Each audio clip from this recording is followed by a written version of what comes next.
Bien, bonjour à toutes et bonjour à tous. Je suis content, en ma qualité donc de président de la commission éthique et conformité du CIAN, de présider aujourd'hui cette table ronde sur un sujet qui est assez précis et assez pointu, mais nous avons pensé nécessaire et utile en fait de revenir sur ce sujet qui est le risque de corruption d'une entreprise opérant en Afrique, sachant que nous avons pris la décision de le faire sous la forme d'un cas pratique anonymisé. Donc, ça ne fait référence à aucune entreprise en particulier, mais plutôt à des situations auxquelles les entreprises sont exposées quand elles font des affaires en Afrique.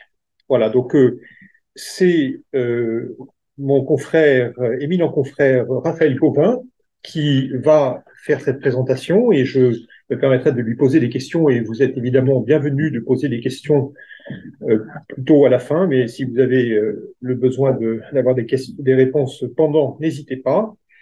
Raphaël, d'abord, il a une grande qualité, c'est qu'il est jeune, il a à peine un siècle, un demi-siècle. Il est avocat au barreau de Paris depuis 2001, donc c'est encore un jeune avocat, je dirais, puisque c'est un métier où on devient bon en étant vraiment très vieux. Il a été député du parti au pouvoir de 2017 à 2022, voilà, ce que on peut souligner et on peut vous féliciter pour ce rôle, puisque vous vous êtes illustré en particulier dans beaucoup de sujets relatifs aux enjeux liés à la souveraineté économique et au renforcement de la compétitivité des entreprises, ce qui pour nous, SIAN, est important, puisque nous sommes une organisation d'entreprises qui investissent à l'international et en Afrique. Et donc, ces enjeux sont des enjeux tout à fait utiles pour nous. Vous êtes auteur d'une proposition de loi sur la protection du secret des affaires en 2018. Vous avez aussi été rapporteur au Premier ministre sur les enjeux liés aux législations extraterritoriales en 2019. Et Dieu sait si aujourd'hui ces problématiques sont cruciales dans un environnement où les questions de souveraineté reviennent au premier plan. Et puis aussi, vous avez participé à un rapport d'information sur l'évaluation de la loi Sapin 2, sur lequel vous avez fait des propositions tout à fait intéressantes et utiles, et je pense que j'espère qu'elles prospéreront, ainsi que des propositions de loi sur les lanceurs d'alerte et le renforcement de la lutte contre la corruption. Voilà, donc aujourd'hui, vous êtes associé du cabinet Stephenson Harwood et vous allez nous dire ce que vous pensez de ce risque de corruption d'une entreprise opérant en Afrique, à la fois avec le souci de nous expliquer les subtilités juridiques, mais aussi stratégiques, puisqu'il y a des éléments stratégiques qui sont importants de souligner. Je vous laisse la parole. Eh bien, écoutez, merci beaucoup. Euh, donc, je vais vous raconter une petite histoire. Donc, c'est l'histoire d'une société. Alors, peut-être on peut passer le slide d'après. C'est la télécommande juste devant. Ah, c'est moi qui dis d'accord, ok. Voilà. Donc, c'est une société française, Mainpit, qui opère en une société française familiale spécialisée dans les appareils pour les industries minières, excusez-moi, et qui opère en Afrique. Et depuis 2016, elle a développé dans les différents États africains, a mis en place des différentes structures juridiques. Et puis, petit à petit, c'est mis en place. Et donc, l'objectif, c'est de conquérir des marchés publics en matière d'extraction minière. Et puis, petit à petit, c'est mis en place, enfin, les représentants locaux ont mis en place un système de fausse facturation, alors plus ou moins élaboré avec des rétrocessions ou du versement d'argent direct ou parfois des emplois familiaux, mais avec l'objectif de corrompre les représentants publics pour obtenir les marchés. Et à peu près ce qui est la règle, c'est-à-dire que tourne autour de 4% du montant du marché. Et alors, en 2021, le département of Justice les Américains lancent une enquête contre un major américain du marché de l'extraction minière, donc la Northern Copper Corporation. Et à ce moment-là, ils mettent à jour les différentes sur le marché les différents mécanismes, et notamment ils mettent à jour le fait que non seulement l'entreprise américaine est corrompue, mais l'ensemble des sociétés qui gravitent autour, et dont la société française, Mainpeak, est aussi engagée. Et donc ils réunissent un certain nombre de preuves, et notamment pour démontrer la culpabilité de la société française, l'un des représentants américains de la société américaine, de Northern Copper Corporation, accepte de collaborer avec les autorités américaines. En matière de corruption, la preuve parfois est un peu difficile à rapporter parce que c'est des flux financiers, ça part à l'étranger, les personnes, c'est des sociétés fictives, etc. Donc, pas toujours clair. Donc, l'objectif, souvent, pour les autorités de poursuite, c'est vrai en France comme aux États-Unis, l'objectif, c'est d'avoir des écoutes. Parce que là, les écoutes, il y a des échanges, ou alors c'est très rarement un email où on ressort d'un échange écrit où on peut démontrer qu'il y a une affaire de corruption. Mais par contre, quand il y a des écoutes, les gens savent pas qu'ils sont écoutés, et donc ça permet d'apporter la preuve. Et là, les Américains, alors ils ont une pratique qui est pas trop permise en France, mais qui est pratique, comme on voit comme dans les films américains, qui est les écoutes dites à l'américaine, c'est que la personne qui accepte de coopérer avec la justice, on l'équipe, elle a des micros sur elle, et elle va voir, elle va à une réunion avec la personne qui veut ou qui va être piégée, et puis elle lui pose des questions, elle le piège, et là il y a les écoutes, et la preuve là parfaite est rapportée. Pour la petite histoire, c'est ce qui avait été proposé dans l'affaire Alstom. Vous connaissez M. Perucci, vous en avez entendu parler. Et donc, ce qui s'est passé dans l'affaire Alstom, c'est qu'il débarque aux États-Unis, il est arrêté. Il y a une enquête en matière de lutte contre la corruption d'agents publics étrangers aux États-Unis, et le DOJ lui met la pression, lui propose, il dit, en tout cas, c'est pas vous qu'on recherche. Mais ce qu'on cherche, c'est les personnes qui sont dessus, et donc on vous propose de collaborer, et on lui propose de mettre en place ça, c'est-à-dire de l'équiper et qu'il aille voir ensuite les dirigeants. Il refuse, et après on connaît un peu la suite, c'est-à-dire qu'il refuse, et donc il est mis en détention, etc., etc. En tout cas, là, dans l'affaire, les Américains acceptent, la société française, elle est la preuve parfaite est rapportée parce qu'il y a des écoutes. Donc non seulement il y a un certain nombre de contrats, donc on voit ce qui s'est passé, mais la preuve parfaite est rapportée. Et donc la question se pose au DOJ, est-ce que je poursuis directement la société française ou je donne le dossier aux autorités françaises? La réponse avant 2016, c'était, et c'est ce qu'on a vu dans les affaires BNP, l'affaire Alstom, etc., c'était le DOJ, je poursuis la société française, sur la base d'une loi extraterritoriale. C'est-à-dire que ça se passe pas sur le territoire des États-Unis, ça concerne pas des Américains, mais sur la base de cette loi extraterritoriale, j'ai la possibilité de poursuivre les entreprises françaises. Et donc, c'est Alstom, etc., etc. Face à ce mouvement, la France s'est dotée d'un certain nombre d'instruments pour réagir. Alors notamment, je pourrais, si vous voulez, répondre à vos questions, mais il y a en 2013 la création du PNF. Après, il y a on a appelé la circulaire Belloubet qui permet de mettre en place d'ouvrir des enquêtes miroirs. Et puis surtout, il y a la loi Sapin 2 avec, on va en parler, la création de la CJ, et qui donne des instruments à la justice française pour traiter ce type d'affaires. Et depuis que cette loi a été adoptée, depuis 2017, l'expérience montre que les Américains ne font plus le choix de ce qui s'était passé avec Alstom, c'est-à-dire de dire les Français, vous êtes incapables de gérer ça, c'est nous qui gérons le dossier et c'est nous qui poursuivons la société française. Là, maintenant, il y a un rapport de confiance qui s'est établi, et on l'a vu notamment dans l'affaire Airbus ou dans l'affaire Société Générale. Et donc maintenant, les dossiers sont transmis, et puis d'autres dossiers, les dossiers sont transmis aux autorités françaises, par les Américains aux autorités françaises pour que, eh bien, ce soit les juges français qui poursuivent et condamnent les entreprises françaises, et puis surtout l'amende rentre dans les caisses du Trésor public français. Donc, la réponse à la question, le Doge faut-il poursuivre l'entreprise française aux USA ou sur la base d'une loi extraterritoriale? Là, aujourd'hui, la réponse, c'est que les éléments sont transmis aux autorités françaises. J'ai une question. Allez-y, bien sûr. Oui. Ce que je constate à vous écouter, c'est qu'il y a donc une coopération judiciaire entre les autorités de poursuite des deux pays. Voilà.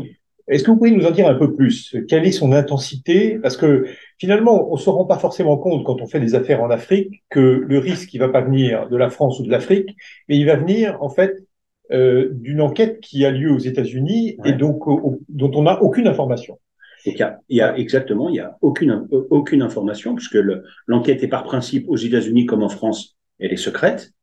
Et donc là, c'est de la coopération judiciaire directement, sans passer par les voies diplomatiques, etc. Il y a un téléphone rouge, il y a un lien direct entre les procureurs américains et les procureurs français, qui d'ailleurs se rencontrent régulièrement et échangent régulièrement. Et d'ailleurs sur le cas, la France s'est dotée aussi au PNF à recruter des magistrats qui parlaient anglais, qui étaient sensibilisés à ces questions, etc., pour justement permettre une meilleure coopération judiciaire entre les deux. Donc le PNF a été créé en 2013 de mémoire, et puis avec 2016, il a pris véritablement toute son ampleur. Et là, depuis, donc maintenant, ça fait 7 ans, on a le recul nécessaire, et donc c'est des gens qui travaillent régulièrement, pas tous les jours, mais en tout cas qui travaillent régulièrement entre eux, et donc là dans l'affaire, notre histoire, notre cas pratique dans l'affaire Menpint, la totalité des éléments, c'est-à-dire toutes les données qui ont été saisies, et puis les fameuses écoutes qui démontrent la culpabilité de l'entreprise française sont transmises à l'entreprise française. Alors, je me permettrai d'ajouter bien sûr. que cette coopération, elle existe aussi avec les procureurs d'autres pays. Bien sûr. Par exemple, une grande société française d'ingénierie ferroviaire, dont je ne dirai pas le nom, a conclu une CJIP suite à une dénonciation par le procureur japonais dans un dossier en Ouzbékistan. Et ça lui a coûté cher, hein. Mais ils ont très bien géré la situation, mais c'est pour dire que ces coopérations entre procureurs, elles sont pas simplement entre la France et les États-Unis, mais avec beaucoup de pays. Et puis, dans l'affaire d'un avionneur européen important, on donne pas de nom. Hein. Non. L'affaire est partie, en fait, là, c'était une autodénonciation, et la fameuse entreprise française d'aéronautique est allée directement auprès des Anglais. S'auto-dénoncer. Et donc là, pareil, il y a eu et le dossier ensuite a été transmis aux autorités françaises, au parquet national financier. Voilà. Donc voilà, donc les infos, donc là, changement grâce, il faut reconnaître que la loi Sapin 2, donc votée en 2016, ça a permis à la France, par rapport à ce qui se passait avant, notamment dans les relations avec les autorités de poursuite américaine, ça a permis à notre pays d'abord d'améliorer la coopération, mais surtout de retrouver une certaine souveraineté en matière judiciaire, puisque dorénavant, et là dans le cas pratique, les entreprises françaises, les Françaises sont poursuivies par les autorités judiciaires françaises. Donc, après cette transmission et puis les bruits, Mediapart, la presse, avant d'une affaire de corruption en Afrique, et donc, parallèlement à cette transmission, donc encore une fois, qui se fait, en principe, personne n'est au courant, parce que tout ça doit rester secret, mais il y a une fuite dans la presse. Il y a un article dans Mediapart en août 2021, et puis en septembre 2021, donc un peu poussé par le fait que c'est révélé par la presse, le parquet national financier sort un communiqué où il annonce qu'il a ouvert une enquête préliminaire. Donc, vous connaissez peut-être la différence, enquête préliminaire. Donc, c'est l'enquête qui est menée exclusivement par le procureur, et information judiciaire, là, c'est le juge d'instruction. Et dans ce type d'enquête, c'est à 95% des enquêtes préliminaires. Donc, c'est mené directement par les services du procureur et par le parquet national financier. Donc là, l'entreprise Venpit, les dirigeants, l'article dans Mediapart, ça fait un peu de bruit, et notamment, c'est une question qui est systémique pour l'entreprise. D'abord vis-à-vis de ses salariés, il faut communiquer, les investisseurs, même les autorités publiques, hein, que ce soit les autorités publiques locales, mais comme les autorités publiques françaises, parce qu'il y a toujours des conséquences stratégiques, et puis encore une fois systémiques pour l'entreprise. Donc, il va bien falloir communiquer. Et que faire face à ça? Dans ce cadre-là, comme on l'a dit, hein, l'enquête est totalement secrète. On ne sait rien de ce qui est reproché à l'entreprise. Donc, la consigne en général, c'est de surtout rien dire sur l'affaire. À ce stade, il n'y a pas à communiquer directement sur les faits.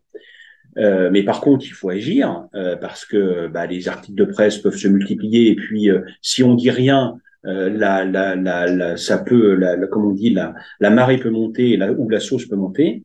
Et donc là, ce qui est généralement conseillé, d'abord, c'est de suspendre immédiatement tous les paiements litigieux, de prendre la décision de suspendre tous les paiements litigieux, et puis surtout, donc ne pas communiquer sur l'affaire, ne pas communiquer sur les faits, mais par contre, on lance, ce qui est assez classique dans ce cadre-là, quand la direction est informée qu'il y a des problématiques, des suspicions de fraude ou de corruption, elle lance ce qu'on appelle une enquête interne, c'est-à-dire que elle-même va conduire des investigations pour savoir comment ça va se passer. Généralement, dans ce type d'affaires, l'entreprise fait appel à un tiers, pas que ce soit elle-même qui mène les investigations avec les problématiques, on pourra y revenir, mais sur les manipulations ou qu'il peut y avoir en interne, etc. Donc, c'est mieux d'avoir un tiers extérieur. Et puis, en plus d'avoir un avocat, ça permet d'assurer la confidentialité de l'enquête par la préservation avec le secret professionnel de l'avocat. Donc, il y a une enquête, et donc l'enquête interne, c'est comme une enquête classique, c'est-à-dire que les avocats vont analyser les documents, les contrats, les fameux contrats qui ont été passés, les prestations de services qui ont été passées avec l'histoire des 4% et des rétrocessions, les échanges d'emails, et puis surtout, ils vont tout de suite aller au niveau local et ils vont procéder à un certain nombre d'auditions, comme une enquête classique, auprès des dirigeants, des commerciaux, et puis ils vont regrouper tout ça et ils vont faire leur synthèse, les résultats de l'enquête, qui est confiée directement à la direction. Donc, suspension immédiate des paiements, déclenchement d'une enquête interne, et puis surtout, on communique sur le thème. Les arguments un peu classiques, Menpid communique en disant que elle est attachée à la probité, à la vie des affaires, qu'elle se tient à la disposition de la justice et qu'elle a suspendu, enfin elle communique sur ce qu'elle a fait, c'est-à-dire qu'elle a suspendu immédiatement ses paiements et qu'elle a diligenté une enquête interne. En plus, parallèlement, le cabinet d'avocats qui a été mandaté, qui commence l'enquête interne, prend immédiatement contact avec le PNF, en plus qui a communiqué de manière concomitante avec la sortie de l'article de Mediapart, pour voir comment on va se mettre en place les relations, parce que la question qui se pose à ce stade, c'est de savoir est-ce que l'entreprise, quelle stratégie de défense elle met en place. Une stratégie de défense à l'ancienne, où on est dans les tranchées et on attend que le procureur vienne et que on fait des nullités, on conteste, on prépare les auditions, etc. Ou alors, on met en place une stratégie de coopération, de solutions négociées pour aboutir à la signature d'une convention judiciaire d'intérêt public. Donc, c'est ce que je vous ai dit, c'est-à-dire, c'est l'instrument qui avait été mis en place en 2016. Donc, c'est quoi une CJIP? En fait, c'est une alternative aux poursuites.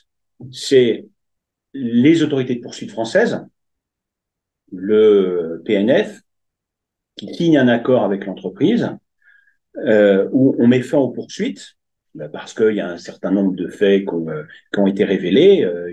Il n'y a pas de reconnaissance. Enfin, on met fin aux poursuites, moyennant quoi l'entreprise verse une amende, s'engage à mettre en place un programme de conformité et éventuellement répare la victime.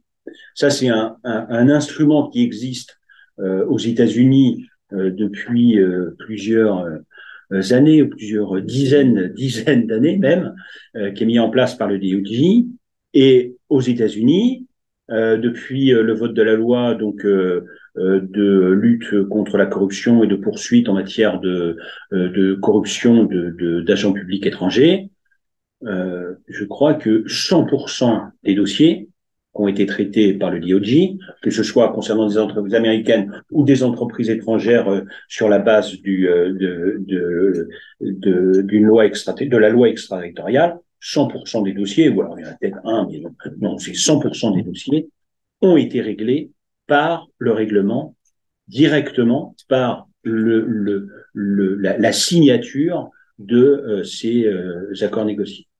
Et donc en France, c'est la pratique qui se développe, l'instrument dont je vous ai parlé, la CGIP, qui permet donc de mettre fin à l'affaire et d'obtenir un règlement négocié. Tout le monde y a intérêt. Au premier chef, l'entreprise, parce que ça permet la problématique pour une entreprise face à un risque de corruption, enfin le risque d'un procès comme ça, c'est ce que je vous ai dit tout à l'heure, c'est un risque qui pour l'entreprise peut être systémique, au regard des conséquences sur les investisseurs, sur les marchés à venir. Ça peut remettre en cause l'existence même de l'entreprise. Et donc là, la CGIP, rentrer en négociation, ça permet à l'entreprise de maîtriser son risque, de réduire l'aléa judiciaire. Puis surtout, la procédure est plus rapide. C'est pas une procédure fleuve qui dure plusieurs années ou dizaines d'années avec des appels, recours en cassation, etc., etc. Et puis, et ça permet d'anticiper ce à quoi je vous ai dit, hein, c'est-à-dire c'est l'aléa judiciaire. Donc l'entreprise, elle a intérêt à rentrer dans ce système de justice négociée. Mais l'entreprise a intérêt, c'est ce que je mets. Ah non, je n'ai pas passé le slide.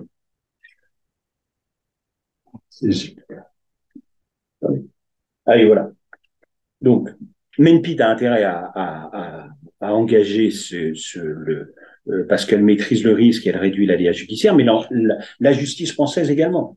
Parce que elle évite, en rentrant en négociation comme ça évite des années de procédure, des magistrats mobilisés sur le dossier, enfin un coût pour l'institution judiciaire extrêmement important. Et elle aussi, et donc l'ensemble des parties, que ce soit Menpid comme la justice française, a intérêt à aller vers une justice négociée. Alors, au-delà de la sanction qui va être décidée et payée, et de l'amende qui va être payée, quelles sont les autres exigences que va imposer le parquet financier et quel va être le suivi sur les mesures exigées? Alors, on va le voir, hein, les trois exigences, donc les trois obligations qui sont posées par la loi.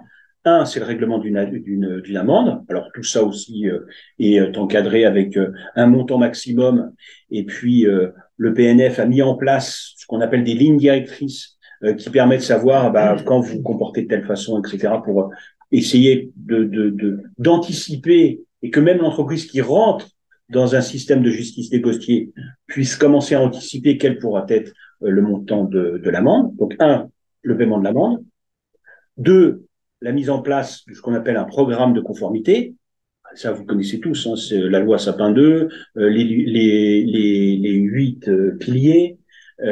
Et donc, le PNF oblige l'entreprise à mettre en place ce programme de conformité et qui va être contrôlé dans une période générale de 1 à 3 ans, maximum 3 ans, et ça sera contrôlé par la fin. Quelle est l'intensité du contrôle? Alors, il peut être important. Oui. Et il peut être important puisque, alors, c'est la totalité des, je vous ai dit, hein, les fameux 8 piliers. Et puis, c'est pendant ces une année ou 3 années, c'est toutes les données financières ou les échanges des personnes. Alors, c'est pas forcément directement des personnes de l'AFA, ça peut être des délégués, des auditeurs, et qui vont directement dans l'entreprise, et l'entreprise a l'obligation de communiquer en permanence des informations pour contrôler que les décisions pour mettre en place des instruments pour prévenir les actes de corruption ont bien été mis en place. Alors, vous avez participé à un rapport d'information sur l'évaluation de la loi Sapin 2. L'AFA n'est-elle pas un tigre de papier? Un tigre de papier, c'est-à-dire Dans le sens où finalement, elle a des pouvoirs qui ne sont pas très élevés. Monsieur Duchesne lui-même, l'ancien directeur de l'AFA, a dit qu'il n'avait eu aucun soutien de ses tutelles et qu'il avait eu que des bâtons dans les roues du politique. Et donc, je m'interroge un tout petit peu sur le caractère effectif du rôle de l'AFA dans son rôle de contrôle. Et je vous taquine exprès. Ouais, non, dans son rôle de contrôle. Alors, des entreprises. Des entreprises. Mais alors là, de manière plus large.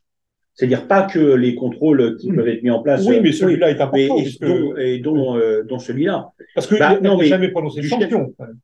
Alors, elle n'a jamais prononcé de sanctions administratives, c'est vrai. Et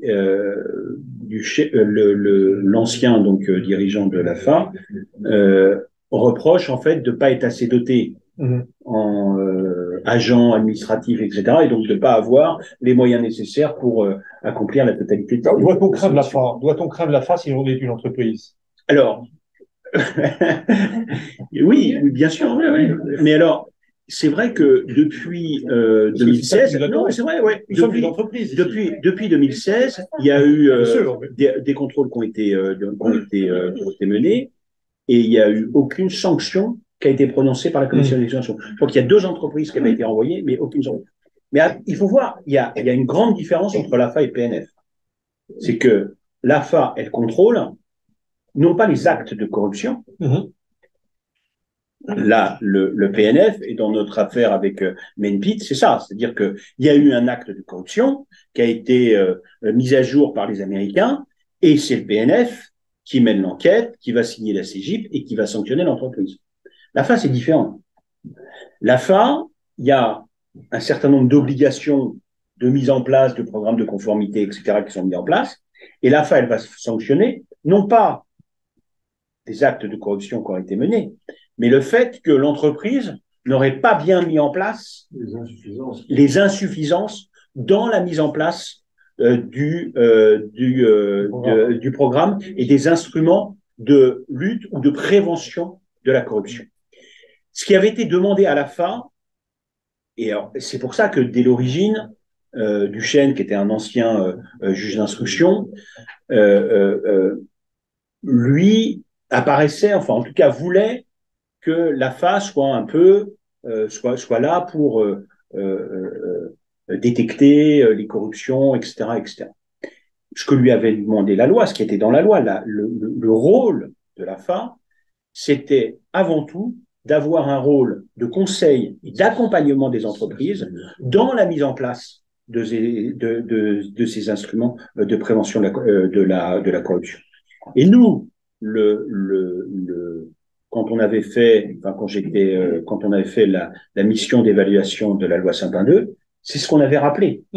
Et je pense que le fait qu'il n'y ait pas assez de sanctions à mon sens, c'est pas un critère suffisant, parce que c'est pas le rôle de l'AFA. Le rôle de l'AFA, il n'est pas de prononcer des sanctions. Il est là pour aider, accompagner les entreprises dans la mise en place des programmes de conformité. Et au-delà de sanctionner, de mettre en place, de délivrer une amende parce que le programme n'est pas mis en place, etc. Nous, ce qu'on avait conseillé, d'ailleurs, c'était de préférer, par exemple, des mises en demeure, de dire à l'entreprise, on fait un contrôle, on voit que quelque chose ne va pas, et donc l'entreprise doit, dans un délai de 6 mois ou 1 an, remettre en place le programme et elle sera recontrôlée. Et si là, après la mise en demeure, le programme n'est pas conforme, enfin l'AFA considère qu'elle n'a pas respecté ses obligations, alors là, on peut envisager la sanction. Tout ça pour vous dire, par rapport à votre question, pour répondre directement, je pense pas, à mon sens, le fait que aucune sanction administrative soit intervenue en 6 ans concernant l'AFA soit un élément d'appréciation comme quoi le système fonctionne ou ne fonctionne pas. Ah, tout à fait. Non, non, moi, c'était plus dans le sens d'apprécier le risque. Finalement, le risque, il vient surtout du PNF plus que de la fin. Ah, complètement. Il y a un risque pénal d'un côté, un risque administratif de l'autre. Exactement. Le PNF, c'est les procureurs, c'est Donc, je continue notre histoire. Donc là, je vous dis, là, Menpit, il a le choix dans sa stratégie de défense. Donc, où on nie tous les faits, on met en place une stratégie de défense où on nie, on prépare les auditions, on gagne du temps, on demande des nullités, etc. Ou alors, on s'engage vers la signature de cette convention. En réalité, à mon sens, là, dans notre histoire, où il y a des éléments, il y a notamment les fameuses écoutes à l'Amérique qui ont été faites par les Américains, où il ressort très clairement qu'il y a eu un pacte de corruption autour de 4% pour l'ensemble des marchés d'extraction minière. En réalité, il n'a pas le choix. Les preuves sont là.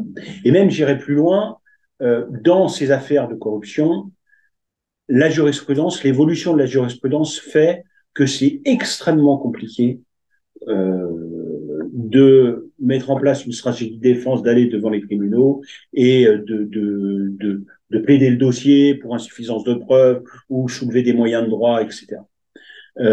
Ça arrive, hein. Il y avait, pareil, on ne donne pas de nom, mais il y avait une grande banque qui opérait en Suisse, qui avait été à qui on avait proposé dans le cadre d'une transaction parce que il y avait des problématiques d'exilés fiscaux. Donc on lui avait proposé, le PNF lui avait proposé un accord négocié. Elle l'a refusé parce qu'elle le trouvait beaucoup trop, elle voulait pas, beaucoup trop important, etc. Et donc elle a préféré aller au procès fleuve qui a duré des années. Pas, je vous ai dit que les coûts des avocats, mais en termes de notoriété publique, d'impact sur le business pour les investisseurs, etc. Et pour arriver à un résultat où il est quasiment sûr également de se faire condamner. Donc la voie de la négociation, encore une fois, de cette justice négociée, encore une fois, toutes les parties y ont intérêt. Et donc, la voie plus que raisonnable, c'est d'entrer dans cette phase de négociation. Et donc, toutes les parties ont intérêt. Et donc, il va falloir, et donc ça va être le rôle des avocats, de mettre en place une stratégie où il faut coopérer pleinement et en même temps résister, parce qu'à la fin, il va falloir négocier. Il y a un certain nombre d'éléments, notamment le secret professionnel, ou les échanges qui relèvent du secret professionnel, qui ne pourront pas être communiqués. Et donc, c'est des négociations permanentes. Là, par contre, là, le conseil, c'est que si l'entreprise rentre dans cette phase de négociation, là, il faut être en pleine sincérité. Il faut établir ce rapport de confiance avec les autorités d'enquête, être en pleine, d'avoir une coopération totalement sincère. Donc, ce qui est exclu, c'est ce que je dis dans la présentation, mais on cache des preuves, on détruit des preuves. De toute façon, les autorités d'enquête ont les éléments. Et à tout moment, elles ont la possibilité de mettre fin et si on ne coopère pas pleinement et de manière sincère, ont la possibilité de mettre fin à ces négociations. N'hésitez pas à m'interrompre, hein, alors, parce que là, je parle tout seul. Raphaël, une question. Allez-y. Amende, plan de conformité, et quel est le troisième élément? Indemnisation de la victime éventuelle. Alors, Raphaël, vous avez parlé de l'entreprise, vous allez sans doute en parler. Parlez-nous aussi des personnes physiques, parce que l'entreprise, elle est constituée quand même de managers, d'employés, bien sûr. de dirigeants. Je l'avais gardé pour la fin. Alors, d'accord. Mais parlez-nous-en. Alors, attendez, on va le passer. Donc là, la mise en place du programme. Donc, le calcul de l'amende, là, je vous ai mis, je vous ai dit, hein, c'est une grande critique qu'on avait fait à l'AFA, et donc nous aussi, quand on avait fait notre rapport d'évaluation. Après, je vais en personne physique, hein, juste quelques mots sur l'amende. C'est que on rentrait en négociation, et là, je vous ai dit, l'objectif de l'entreprise, c'est de maîtriser son risque. Et donc, en rentrant comme ça en négociation, la peine maximum qui est encourue, c'est 30% du chiffre d'affaires moyen annuel mondial sur les 3 derniers exercices. Ça fait beaucoup. Dans notre affaire, 120 millions d'euros, et elle encourt 36 millions d'euros. Et donc, les dirigeants, si on leur dit la peine encourue ou ce que vous risquez, c'est un maximum de 36 millions d'euros, ça fait un peu beaucoup. Donc, ils ont besoin d'avoir des éléments pour essayer d'objectiviser au maximum le risque, en tout cas, quelle pourrait être, in fine, l'amende. Alors, aux États-Unis, c'est très bien fait, parce qu'encore une fois, ils ont l'habitude, ils font ça, non pas depuis des années, mais depuis des dizaines d'années.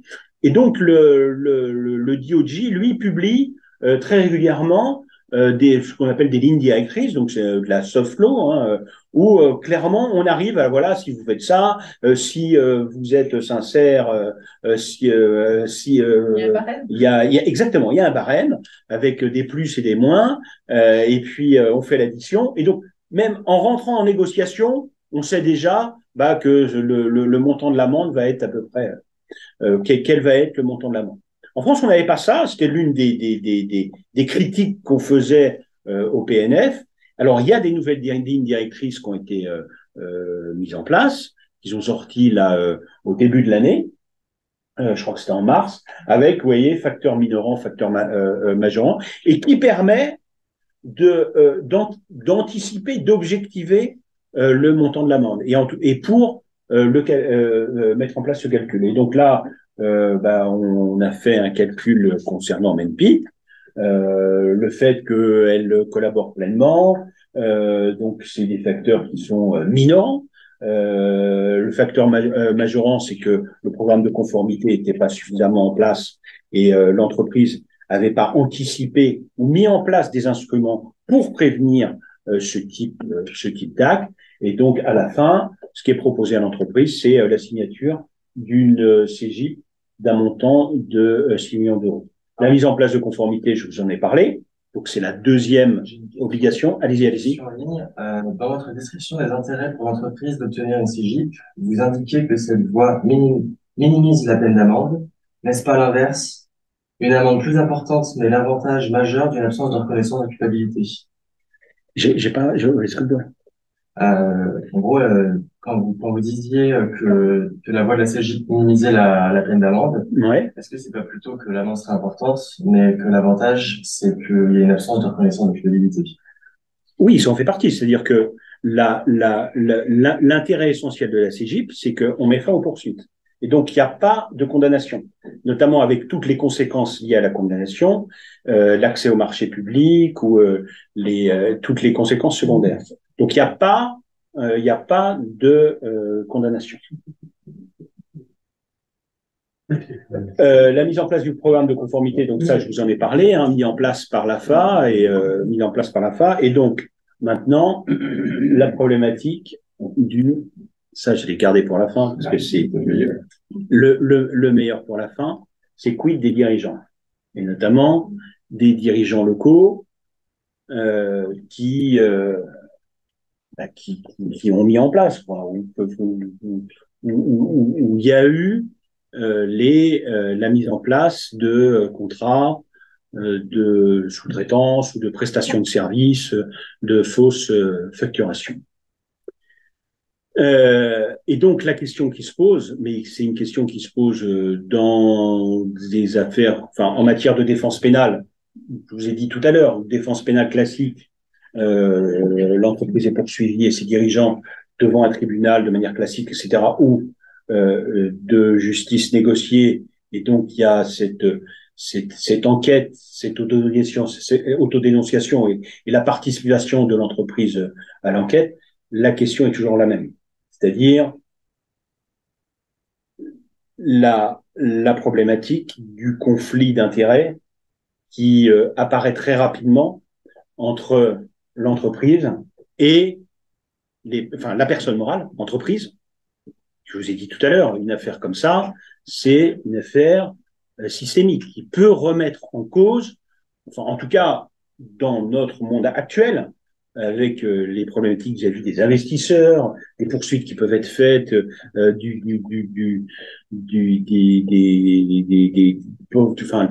des historiques avec les Américains, etc. Les banques qui coupent les financements, etc., les investisseurs, etc. Donc, ça peut être systémique. Et donc, le conflit d'intérêts qui très rapidement va apparaître entre la personne morale et les personnes physiques.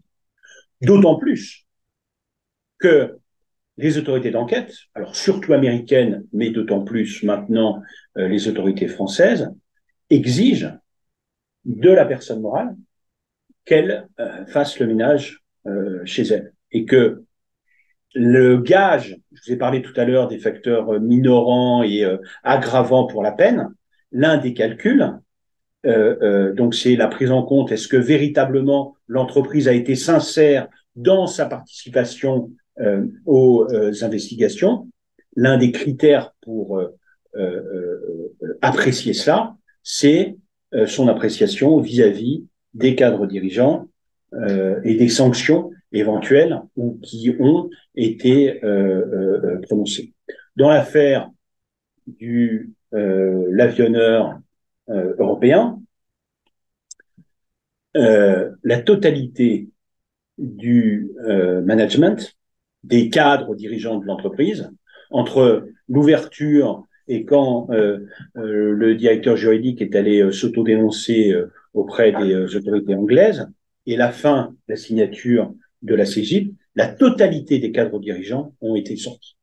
Et c'était une exigence des autorités d'enquête, non pas forcément parce qu'elles avaient participé ou même mis en place, mais on leur reprochait leur passivité, le silence, l'absence d'action forte en matière de prévention et de mise en place de lutte contre la corruption, et même certains, dans certaines affaires, où ça peut être assez violent, puisque les autorités d'enquête même peuvent aller au-delà. Même une personne qui a strictement rien à se reprocher, elles exigent à ce que l'entreprise, puisque c'est l'idée de la CGIP, il faut qu'elle redémarre, et donc de sortir les personnes physiques.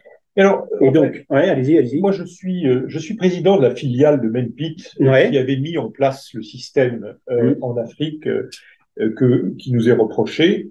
Et quand j'ai été nommé président de la société anonyme locale. J'ai bénéficié d'une assurance de directeurs et officers que le groupe fournit à tous les cadres supérieurs et dirigeants du groupe. Est-ce que dans ce cas-là, mes frais d'avocat pour me défendre vont être couverts par l'assurance? Alors ça c'est c'est l'une des grandes questions, parce que même pour aller au-delà, je vous ai dit la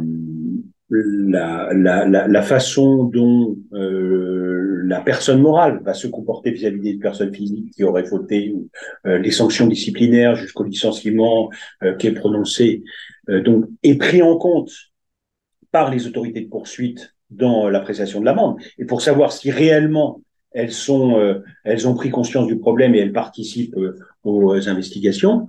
Dans l'affaire Pierucci, là, je vous ai dit le sort des personnes physiques. Est-ce qu'il faut couper la branche morte? Enfin, c'est l'expression.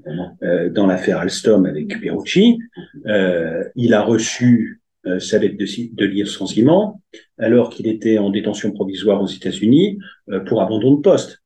La réaction, alors qui est un peu classique, mais que pour préserver la personne morale et pour éviter que ça remonte au management et que ça mette en péril la personne morale, le principe, c'est, je vous l'ai dit, c'est on coupe la branche morte. Et donc, la réaction classique, c'est de se débarrasser du dirigeant local qui a mis en place ou aurait mis en place, en tout cas qui en a eu connaissance quand il est arrivé et qui n'a rien fait pour y mettre fin. Et donc, la conséquence, c'est ça. Et donc, quid des frais d'avocat? Dans l'affaire, pour reprendre l'affaire Perucci, Alstom n'a pas payé ses frais d'avocat, Perucci. Il a dû se débrouiller tout seul. Il y a eu des demandes qui ont été faites, mais le conseil des avocats d'Alstom, ça a été de dire non, si vous payez les frais d'avocat, vous allez apparaître comme aidant le salarié et donc enfin, le cadre dirigeant et donc ne participant pas à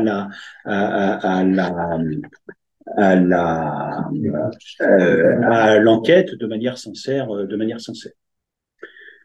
Donc, en principe, dans ce cadre-là, les frais d'avocat sont pas pris en charge, sauf, et donc là, on en revient à la question, c'est l'assurance D&O, Director Officer, qui est mise en place et qui permet, dans une certaine mesure, quand un dirigeant est mis en cause de manière pénale, dans des montants qui peuvent être importants, mais la prise en charge de la totalité de ces frais d'avocat.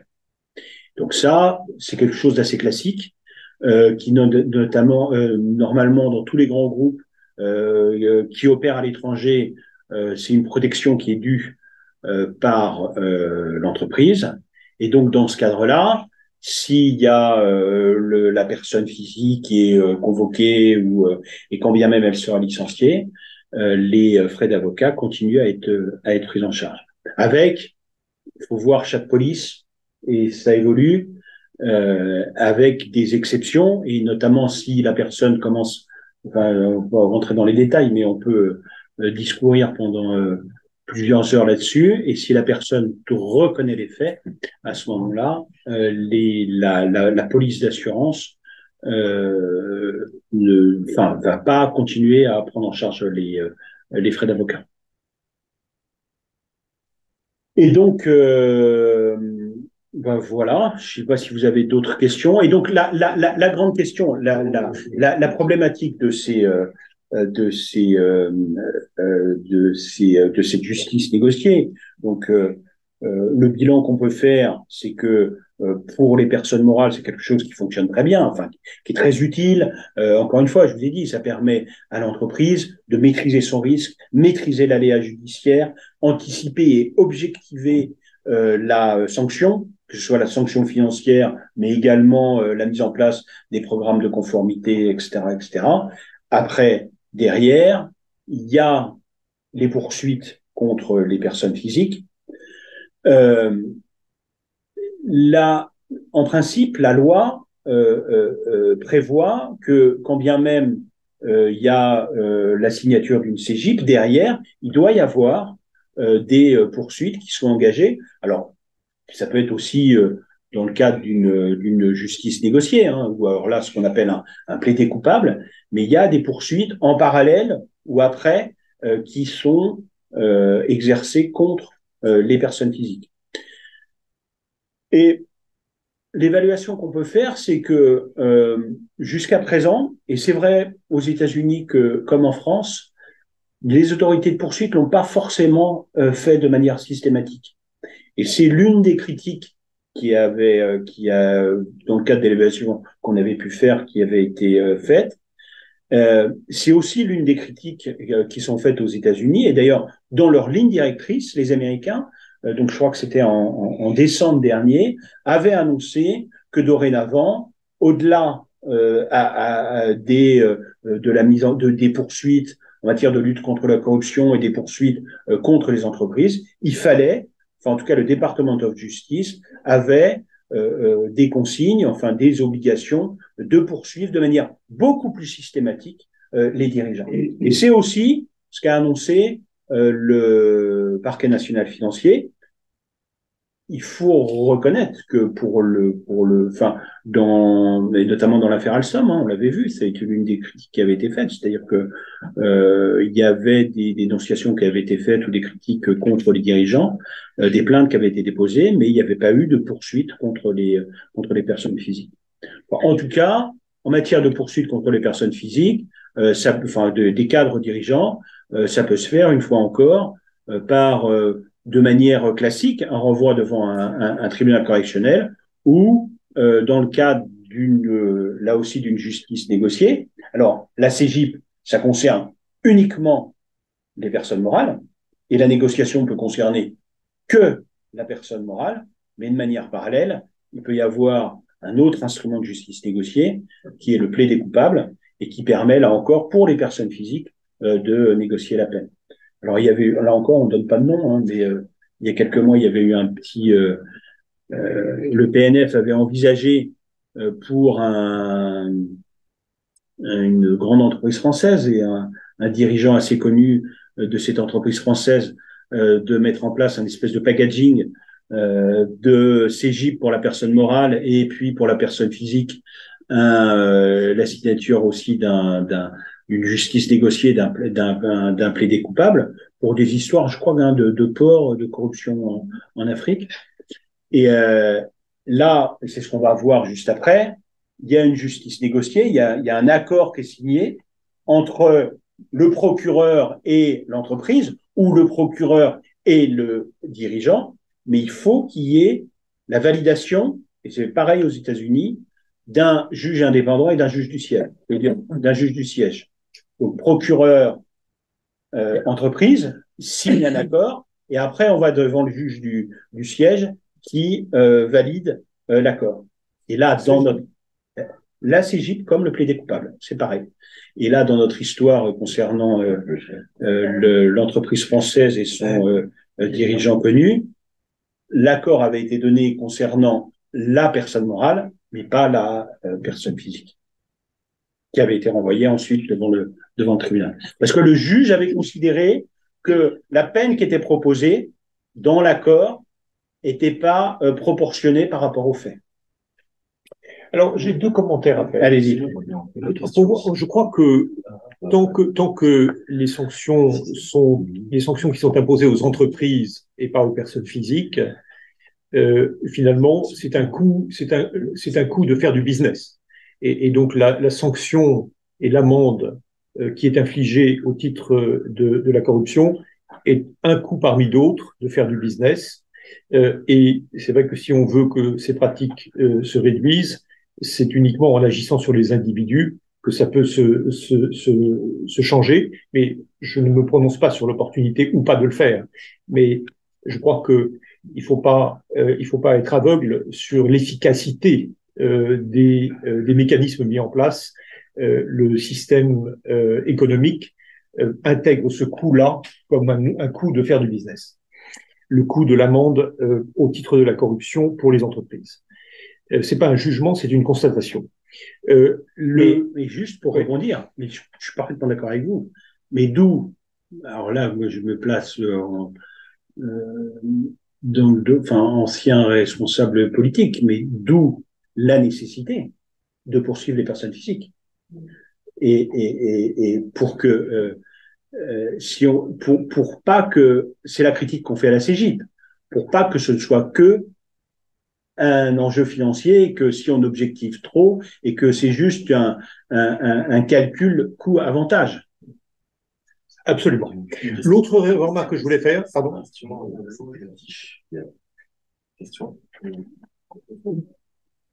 Les polices directors and officers peuvent couvrir les frais d'avocat des dirigeants, y compris. C'est pour ça qu'il faut faire attention. Mais oui, je suis d'accord. Alors, l'autre remarque que je voulais faire, c'est que le cas pratique que nous avons envisagé est celui dans le cadre d'une coopération judiciaire internationale. Il se trouve que l'opportunité de recourir à une convention judiciaire d'intérêt public, elle peut aussi se trouver dans un cas, par exemple, de changement de dirigeant ou de changement d'actionnaire. Ça peut être une décision stratégique de la part d'un nouveau dirigeant ou d'un nouvel actionnaire, eu égard au risque connus ou identifiés dans la due diligence, de décider au moment de l'arrivée de procéder à cette procédure, de sorte que le passé soit mis de côté. Exactement. Et en fait, on aurait pu prendre, on pourrait faire un autre, je peux revenir la semaine prochaine et faire un autre cas pratique, mais pour aller plus loin, de plus en plus, et là où les entreprises sont incitées à faire, c'est pratiquer ce qu'on appelle l'autodénonciation. Et c'est d'elle-même, je vous ai dit là dans l'histoire, il y a une enquête interne qui est diligentée, ou à l'occasion d'une session, il y a des due diligence, et puis on se rend compte en ouvrant un placard qu'il y a quelques dossiers poussiéreux et qu'il faudrait les sortir. Et donc là, l'entreprise, et c'est souvent le nouveau management qui arrive, sort le dossier et va d'elle-même, alors avec un avocat, et va d'elle-même s'auto-dénoncer et voir les autorités d'enquête pour mettre en place une CJ. Donc avec la mise en place et toujours les mêmes obligations et qui permet de sécuriser et de sécuriser et de permettre à l'entreprise de ne pas avoir toujours cette épée de Damoclès sur la tête. Sachant, pourquoi ça? Sachant que aux États-Unis, le principe de la prescription dans ces affaires-là n'agit pas. C'est-à-dire que le procureur a la possibilité de ressortir des dossiers qui datent de 10, 15, comme on est dans le cadre d'une justice négociée, en fait d'une justice sans juge, où c'est juste le procureur qui engage et qui discute, la prescription, enfin le débat qu'il peut y avoir, qu'on pourrait avoir devant un tribunal en disant bah non, vous pouvez pas poursuivre telle personne ou ces faits parce qu'ils sont prescrits, la date de départ, il n'y a pas eu de suspension de la prescription, etc. Et donc ça permet à l'entreprise de se débarrasser et de sécuriser et d'objectiver son risque. Il y a d'autres questions? 9h57. C'était jusqu'à 10h ou 10h30? Non, ça va, on a le temps. Allez-y. Merci. Écoutez, une première remarque peut-être sur, il y a un documentaire qui est sorti sur Arte, sur cette fameuse affaire de l'aéronaute, l'avionneur, ouais. L'avionneur européen, ouais. Qui était très intéressant parce qu'il couvre, alors pas de manière entièrement juridique, mais beaucoup d'aspects qui ont été abordés, donc qui serait intéressant à regarder. Et ma question qui s'adresse à vous et en fait concerne le sort avec d'autres autorités. Ouais. C'est-à-dire qu'une fois qu'on signe une CJIP avec l'autorité française, ouais. Quid des autorités américaines? Est-ce que, puisqu'on n'a pas de principe de non-bis idem, oui, tout à fait, qui s'applique, et du coup, est-ce que, quel est, selon vous, le risque c'est un risque. C'est que il y a, et même la justice américaine, comme la justice française d'ailleurs, de son côté, le principe d'un bis idem, donc on ne peut pas être condamné deux fois pour les mêmes faits, ne s'applique pas. Donc, en théorie, une entreprise pourrait être poursuivie en France, en Angleterre, aux États-Unis, au Brésil. Enfin, maintenant, par la mise en place, non pas de ces conventions internationales, mais en tout cas de cette coopération internationale entre les différentes entités, de fait, il y a une coopération et il y a et dans l'affaire de l'avionneur, mais il y a eu aussi une affaire concernant une grande banque française pour des histoires de corruption en Libye. Là encore, avec la coopération, donc il y a une coopération dans les investigations. Les autorités de poursuite se donnent les différentes informations et in fine, il y a une amende unique, en tout cas, qui est discutée entre les autorités et un partage entre Trésor public français, Trésor public américain et Trésor public français. Ce qui s'est passé dans l'affaire de l'avionneur. Donc la réponse, oui, il n'y a pas de, les juges français comme américains dans le monde entier ne reconnaissent pas le principe de non bis idem, donc c'est un principe de souveraineté. Vous avez pu être condamné aux États-Unis, moi juge français, je reconnais pas, et donc je peux moi aussi encore vous condamner. Les conventions internationales, notamment la convention de l'OCDE, elle appelle les États à se mettre d'accord, à mettre en place des mécanismes, etc. Et de fait, depuis quelques années, avec cette coopération entre les autorités de poursuite, de fait, on met en place des mécanismes pour éviter qu'une entreprise soit poursuivie dans plusieurs pays. Mais ça reste un équilibre fragile et tout ça repose sur la confiance. La confiance entre les différentes autorités et la confiance de toute la CGIP, c'est ça aussi. C'est tout le monde a intérêt à trouver un accord et tout repose sur la confiance. C'est pour ça ce que je vous disais, hors de question de détruire des preuves, hors de question de cacher des éléments, tout repose sur la confiance. Si vous brisez la confiance, tout s'écroule. Ça vaut pour la coopération entre les Français comme les Américains. Donc, même si on met en place des règles sur la communication de preuves, il faut passer par les, etc., il faut qu'il y ait une coopération saine et que si les Français s'amusent à protéger leurs entreprises pour pas qu'elles soient poursuivies et pour pas qu'il y ait de sanctions, les Américains s'en rendront compte et on reviendra en arrière avec les histoires Alstom, etc., etc. Tout repose sur la confiance. Alors, merci beaucoup. Alors, il y a un acteur dont on n'a pas parlé dans ce cas pratique. On a parlé des procureurs américains, japonais, français, de l'AFA, etc. Et pourtant, il est important, c'est le procureur du pays africain, en fait, parce que la corruption, elle a eu lieu en Afrique. Bien sûr. Et c'est là que le dommage a été commis, en fait, parce que l'infraction a peut-être été générée depuis d'autres pays, mais les victimes et le détournement d'argent, c'est l'entité légale dans le pays d'Afrique. Et donc, quelle est votre expérience de l'attitude? Alors, c'est un peu une question très générale et pas facile d'y répondre, hein, je sais bien, mais quelle est votre expérience de l'attitude des procureurs de différents pays d'Afrique sur ces dossiers? Est-ce que les poursuites sont diligentées? Alors, la première réponse, c'est que d'abord, toutes ces histoires de corruption, convention de l'OCDE, les manœuvres américaines en matière de lutte contre la corruption et donc qui a vocation extraterritoriale. Après, on peut discuter d'ailleurs de savoir si les cibles ne sont pas choisies, en quoi il n'y a pas une instrumentalisation de tout ça, etc. En tout cas, la cible des procureurs et des personnes qu'on va rechercher, elle est du côté du corrupteur, la corruption active. Vous savez, en matière de corruption, c'est un pacte de corruption. Il y a le corrupteur, la corruption active, et la corruption passive, le corrompu. Toutes ces histoires-là, les cibles des procureurs du ministère public, c'est avant tout et quasi exclusivement la corruption active et les corrupteurs, les entreprises qui font de la corruption auprès des dirigeants.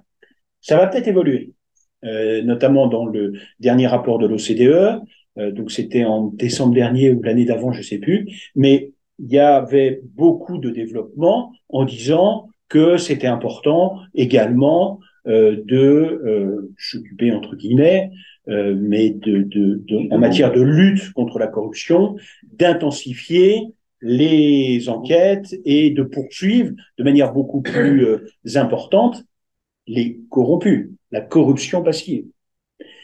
C'est également en France, en matière de lutte contre la corruption, Sapin 2, c'est d'abord, on met les obligations, etc., mais c'est d'abord à destination de la corruption active et des présumés corrupteurs. Et d'ailleurs, si on veut rétablir, c'était le sens aussi de l'évaluation qu'on avait faite de la loi CEPIN 2, si on veut rétablir et avoir une meilleure politique de lutte contre la corruption, il faut sans doute porter son effort également de l'autre côté du pacte de corruption, mais concernant la corruption passive. Alors après, pour revenir directement à la question, l'expérience. Donc, le fait est que les poursuites des autorités américaines comme des autorités françaises se font avant tout à l'encontre des corrupteurs, de la corruption passive. L'expérience montre aussi que dans les pays en Afrique, il y a rarement des poursuites qui sont faites au niveau local. Parce que ça concerne les dirigeants. C'est des pushs. Hein? Ouais. Alors après, alors c'est comme ce dont on a parlé tout à l'heure, c'est que parfois quand il y a un changement de régime, comme un changement à la tête d'une entreprise, le nouveau pouvoir qui arrive va faire le ménage et du coup engage des actions. Ça s'était passé notamment, alors c'était pas en Afrique, hein, mais c'était au Kazakhstan quand il y avait eu un changement de régime et donc des poursuites étaient engagées parce que c'était une marque et une action politique à destination nationale comme internationale de montrer que on tournait véritablement la page et donc notamment on engageait des actions pour faire place nette et engager des actions en matière de lutte contre la corruption et donc notamment contre les anciens dirigeants. Autre question, au tableau.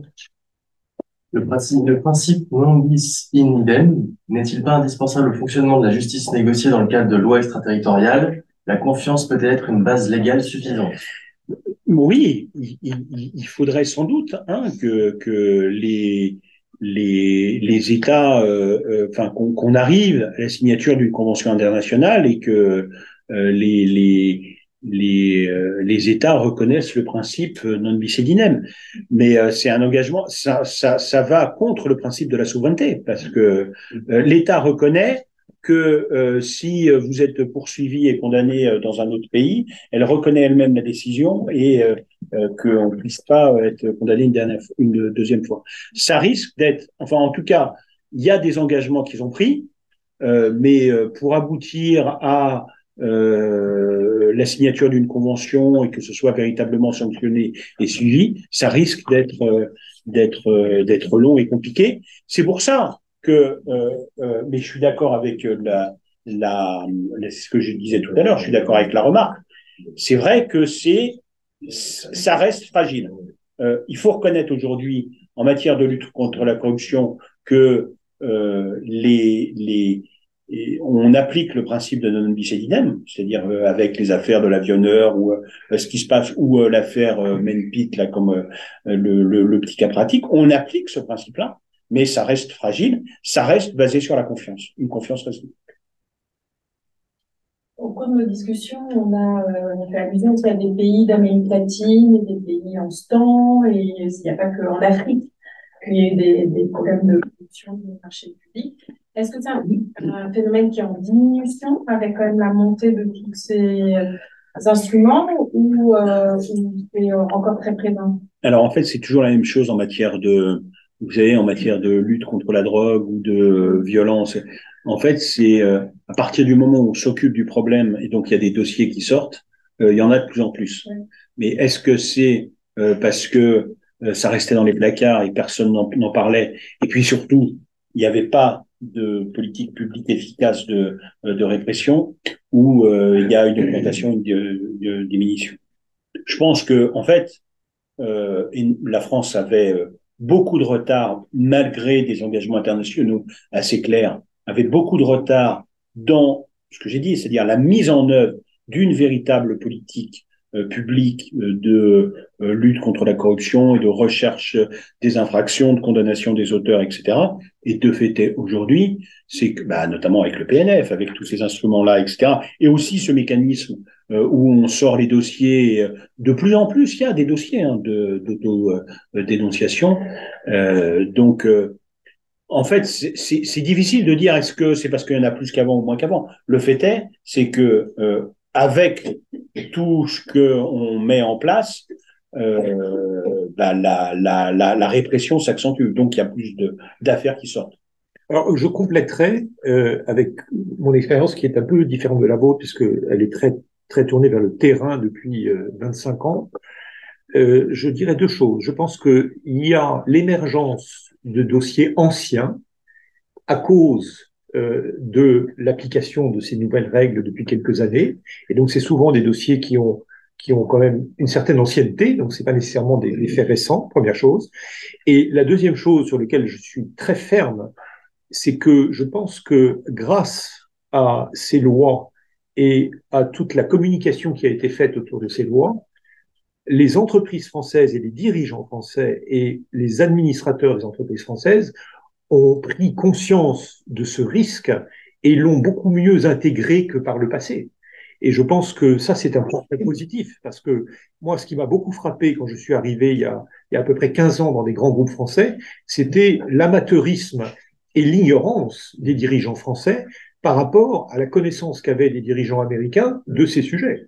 Et je pense que ça, c'est un côté très positif, c'est qu'aujourd'hui, la plupart des dirigeants français, dirigeants ou administrateurs, ont pris conscience que c'était un risque parmi les autres qu'il fallait intégrer dans leur stratégie de développement.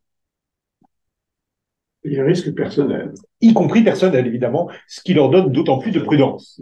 Exactement. Et ça, c'est une évolution positive, parce que, voilà, c'est un risque. Un risque de faire des affaires. J'ai une question aussi par rapport à l'extraterritorialité, puisqu'on a abordé la question des entreprises françaises en Afrique, mais est-ce que d'autres entreprises, on sait que par exemple, d'un point de vue américain, c'est le US Nexus qui compte, donc l'utilisation notamment de dollars, etc. Du point de vue français, quels sont les critères de l'extraterritorialité et à quel point est-ce que vous voyez, en termes d'efficacité, si on entend? Dans la loi Sapin 2, le législateur a autorisé, a posé le principe que, en matière de lutte contre la corruption, la loi française pouvait s'appliquer de manière extraterritoriale. Donc, en clair, que les magistrats français avaient la possibilité de poursuivre une entreprise hindoue qui faisait de la corruption en Afrique. Le fait est, depuis l'entrée en vigueur de la loi Sapin 2, je crois qu'il n'y a pas eu un dossier qui concerne d'une application où la justice française va poursuivre une entreprise étrangère pour des faits de corruption commis à l'étranger. Pourquoi? D'abord parce qu'il y a beaucoup de travail concernant sans doute des entreprises françaises, mais surtout c'est une problématique de preuve. En France, pour agir, le parquet français, s'il veut procéder à des écoutes pour rechercher les preuves, il faut qu'il procède à des écoutes, des perquisitions, qu'il fasse des auditions. Si les personnes ne répondent pas aux convocations, il faut envoyer les gendarmes ou la police pour qu'ils viennent. Les autorités françaises, elles sont compétentes là pour le coup sur le territoire français. On ne va pas envoyer des gendarmes en Inde pour ramener les dirigeants hindous se faire entendre pour. Donc la première des barrières, c'est sans doute celle-ci. Après, si on veut véritablement parce que c'est toute la problématique en matière de lutte en matière d'extraterritorialité, c'est que il y a derrière cette question juridique, il y a des enjeux politiques, géostratégiques, etc. Où ça permet, et c'est ce que font très bien les Américains, c'est une force de projection. Ils utilisent, il y avait un livre qui est sorti où le titre c'était le droit comme arme de guerre économique. C'est très vrai. Et donc, si on veut ça, c'est-à-dire et se servir faire comme les Américains, se servir de l'extraterritorialité et du droit comme une arme de guerre économique, comme on a essayé de le faire avec Sapin 2, etc., le véritable effet de levier, c'est au niveau européen. Parce que là, on aura beaucoup plus de force. Et l'exemple où ça a très, très bien marché, c'est en matière de données personnelles, le RGPD, où là, c'est une inspiration française, c'était la loi de 77 ou 78, et qui a été portée par la France au niveau européen, et où on s'en est, qui a été adoptée On a adopté le règlement ou la directive, je ne sais plus, qui concerne le RGPD. Et aujourd'hui, c'est une force de projection. Et les entreprises, notamment américaines, se font condamner par les autorités françaises et européennes pour non-respect du RGPD. Et on peut faire la même chose. Et d'ailleurs, c'est ce que veulent faire les Européens. Il y a des projets de directive en matière de lutte contre la corruption qui sont actuellement en discussion. Donc, je pense que le véritable effet de levier, ce sera au niveau européen. Une autre question? Oui. Oui, vous parliez tout à l'heure de la transparence et la coopération entre les États dans ce cas-là. Alors, je n'ai pas de preuve, mais le sentiment qu'on a, en tout cas qui nous remonte du terrain, c'est que, en particulier de la part des Américains, c'est quand même une arme économique qui pour flinguer la concurrence ou certaines concurrences sur des domaines dans lesquels ils sont en concurrence frontale avec. Alors, on parlait tout à l'heure d'un avionneur, mais c'est vrai aussi dans les transports, dans ce qui est les transports ou les systèmes d'armement, etc. Voilà. Est-ce que c'est une réalité ou c'est un peu un fantasme? Alors, c'est une question qui est débattue.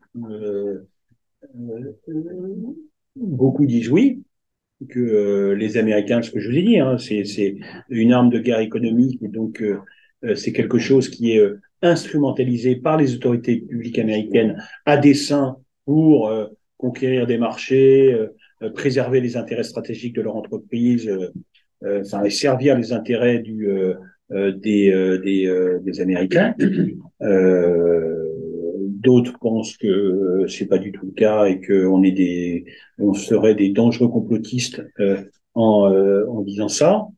Moi, je fais plutôt partie des premiers qui pensent que.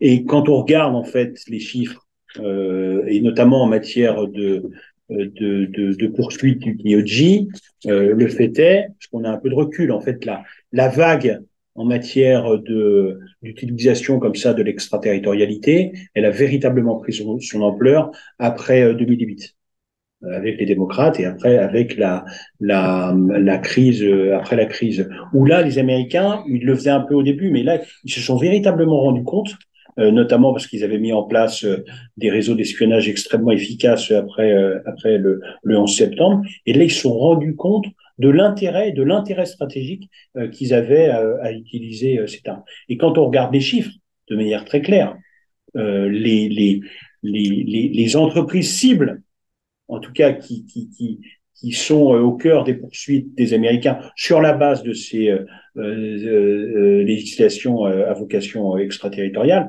pour l'essentiel, c'est des entreprises françaises et des entreprises européennes et des entreprises françaises.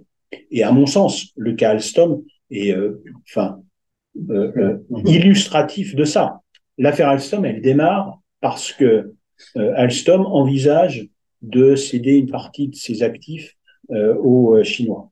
Donc les Américains prennent peur, déclenchent, enfin après c'est discuté, hein, mais les Américains prennent peur et déclenchent les investigations en matière de lutte contre la corruption et qui aboutira quelques mois plus tard à la vente à GE. Alors Stéphane, je vais vous donner mon point de vue. Il se trouve que j'ai travaillé 8 ans dans un très grand groupe américain connu. Et une des fonctions des juristes dans ce groupe, il y avait, à l'époque où j'y étais, 1200 juristes, était de reporter tous les trimestres tous les cas de corruption constatés par les commerciaux sur le marché. Et donc, on avait une feuille Excel qu'on remontait aux États-Unis à quelqu'un qui était un ancien du DOJ. Et j'ai assisté à une réunion de la direction juridique, des dirigeants juridiques du groupe, il y a 15 ans maintenant, et je me rappelle, comme si c'était hier, de la discussion où le directeur du contentieux du groupe, qui était l'ancien attorney général du Massachusetts, donc d'un niveau tout à fait respectable, avait dit « Nos grands concurrents européens, allemands et français, dont je tairai les noms, mais vous savez qui c'est, nous arriverons à les mettre à genoux grâce à la corruption qu'ils pratiquent tous les jours. » 15 ans plus tard, ils avaient mis à genoux les deux grands concurrents européens. Mais eux, ils étaient irréprochables. Et eux, ils étaient irréprochables? Non, mais ils étaient plus avisés et surtout plus éduqués. Et c'est pour ça que l'Europe doit se doter aussi. Ouais, mais c'est ce que vous disiez, ça ne peut se faire qu'au niveau de l'Europe, parce que sinon on est des nains. Et On n'est pas des nains, mais Enfin, en tout cas, il y a un effet de levier au niveau européen. si on reste la pas France des toute nains, seule, on on est est des des naïfs. nains par rapport aux États-Unis. Oui, Ça, c'est au niveau de l'Europe. Alors, sur la naïveté, je pense qu'on évolue. Mais après, Une autre question? Est-ce que ça ne doit pas se faire aussi avec les pays? Tu peux lire, Pierre, lis la fin. alors, Sophie Leclerc, quel projet européen sur le sujet de la corruption? Ben, il y a un pacte, il y a des directives en discussion qui ont été déposées, qui sont actuellement en discussion à la Commission. Je veux pas vous, enfin, je malheureusement pas vous. Alors après, c'est très très long, hein, la procédure. Je connais bien la procédure législative française, mais européen, c'est extrêmement long. Donc, je ne peux pas vous en dire plus, malheureusement. Et celle-là, on va La justice américaine. Bah oui, oui, je suis parfaitement d'accord. Hein. De mémoire, sur les 26 plus grosses condamnations qui sont intervenues entre 2008 et 2018, plus de la moitié étaient exclusivement des entreprises européennes. Alors, j'attire votre attention, puisque je préside cette commission éthique et conformité, sur le fait que le CIAN publie depuis plusieurs années 2 guides pratiques, l'un qui s'appelle Résister aux sollicitations indues et l'autre qui s'appelle L'utilisation des consultants, règles de conformité à respecter, qui sont fort bien faits. Et donc, je vous invite à vous les procurer. Ils sont pour un prix très modique. Non, mais même, on peut vous en donner. Voilà, on peut vous en Ceux donner. qui sont là, Voilà, ils sont là. c'est le cadeau du jour. Voilà, c'est le cas du jour. Ils sont très bien faits et surtout à la fois pratiques et faits à chaque fois par un panel d'experts, avocats et praticiens. Et donc, je vous invite à les consulter parce que ils sont très utiles. Et ils sont bilingues. Et ils sont bilingues, l'un et l'autre. Français et anglais. Voilà. Raphaël, merci beaucoup. Mais pour merci votre à moi, intervention. merci de m'avoir C'était très instructif accueilli. et Merci. très intéressant. Voilà. Est-ce que Un prochain rendez-vous sur les conflits contractuels au cabinet Jean Tel, avec la commission juridique et fiscale. c'est donc résoudre les conflits Contractuels. contractuels sans recours à l'arbitrage ou au recours judiciaire. Et c'est effectivement une fenêtre très, très étroite, mais néanmoins très intéressante pour les entreprises. Donc je crois que c'est un sujet qui mérite toute votre attention. Merci beaucoup. Merci à tous ceux qui sont là.